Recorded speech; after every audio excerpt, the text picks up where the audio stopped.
This is a quick reminder for all hospices across the UK.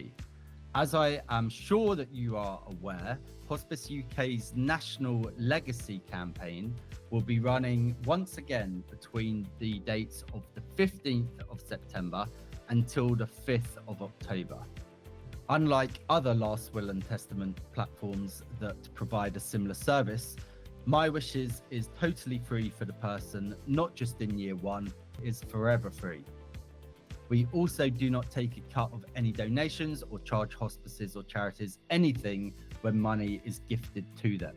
When somebody is documenting their last will and testament, they complete the dynamic form, and once it's completed, they are able to allocate money to one or more charities. So in this example, Kelly has left £1,000 to Hospice UK and £5,000 to Hardington Hospice.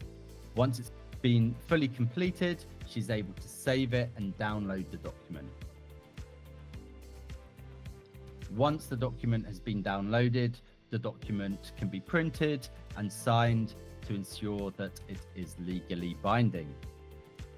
We wish you and your hospice all the best of luck in the month to come, and if you need anything from MyWishes, please do get in touch.